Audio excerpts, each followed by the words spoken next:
అయ్యా చంద్రబాబు నాయుడు, నీకు దమ్ము ధైర్యం నిజంగానే ప్రజల మీద విశ్వాసం ఉంటే 10 గెలుస్తావా, 20 గెలుస్తావా, లేకుంటే 175కు 225 గెలుస్తావా, యాదో కూత కుయ్యి నువ్వు బయటకు వచ్చి. కులానికి కులం సేటు, నీళ్ళకు పాసి సేటు అంటారు.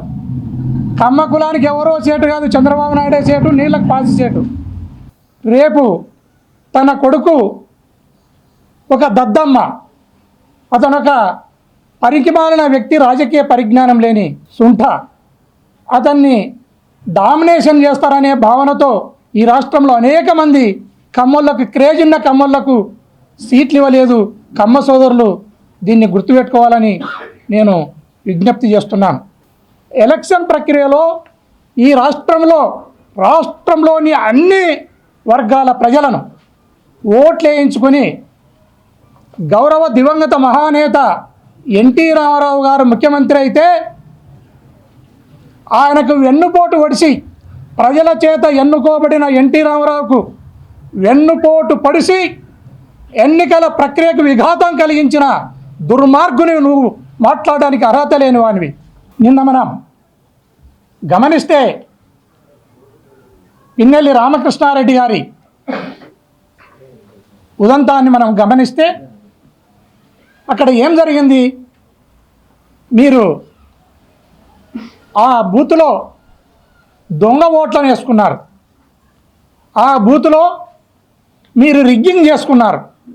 ఆ మాటను ఎలక్షన్ కమిషన్కి, కలెక్టర్ గారికి, ఎస్పీలకు, కన్సర్న్ అథారిటీస్కి అందరికి కూడా పిన్నెల్లి రామకృష్ణారెడ్డి గారు కంప్లైంట్ చేయడం జరిగింది. ఎవరు రెస్పాండ్ కాకపోతే తనను తాను రక్షించుకోవాల్సిన బాధ్యత, తన ధనమాన ప్రాణాలకు తానే మొదటి జడ్జి కాబట్టి అందులో భాగంగానే తనను తాను రక్షించుకోవాలి కాబట్టి బూతులేకపోవడం జరిగింది. ఘోరమైన ఘటనలు ఆడ జరుగుతున్నాయి కాబట్టి దాన్ని డిఫెన్స్ చేయడానికి ఇదేం ఎలక్షన్ అయ్యా అని కోపం వచ్చి దాన్ని తీసుకుని నేలకేసినాడు అనుకుందాం. ఎలక్షన్ కమిషన్ కూడా చట్టబద్ధంగా, న్యాయబద్ధంగా, ధర్మబద్ధంగా వాళ్ళ అడ్మినిస్ట్రేషన్ లేదు అనేది ఈ ఘటన ద్వారా బయటపడతా ఉంది.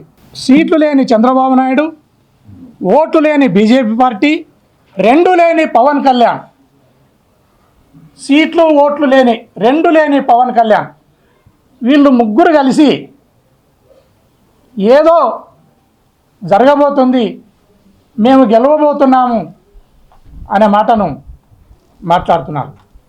మీరు గెలవబోతున్నారంటే ముగ్గురు ఓ దగ్గర కూర్చుని ఇట్లా మాలాగా ఒక ప్రెస్ మీట్ పెట్టి ప్రెస్లో ఎందుకు మాట్లాడలేకపోతున్నారనేది మా ప్రశ్న.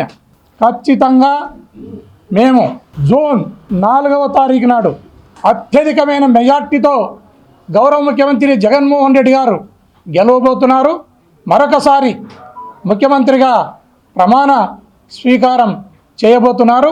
ఇప్పటికైనా తెలుగుదేశం పార్టీ కానీ, బీజేపీ కానీ, జనసేన కానీ వాళ్ళు చేసే దాడులు, వాళ్ళు చేసే అరాచకాలు, వాటిపైన అన్నిటిపైన కూడా కేసులు కట్టాలి, వాటిపైన ఇన్వెస్టిగేషన్ చేయాలి. పోలీస్ వ్యవస్థ గమనించాలి.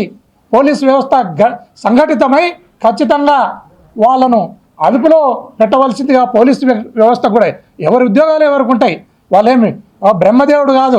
ఏదైతే ఎలక్షన్ కమిషన్ ఉందో వాళ్ళు బ్రహ్మదేవుడు కాదు, అన్ని పవర్స్ వాళ్ళకు ఉండవు. కేవలం వాళ్ళు పీస్ఫుల్ మేనర్లో ఎలక్షన్ జరపడమే వాళ్ళ బాధ్యత. ఆ బాధ్యతను విస్మరించి ఖచ్చితంగా వాళ్ళు పోలీస్ వ్యవస్థను కానీ లేదా ఇతర వ్యవస్థలకు ఎంక్రోచ్ అవుతున్నారు. అది పద్ధతి కాదనేది కూడా ఈ సందర్భంగా తెలియజేస్తున్నాను.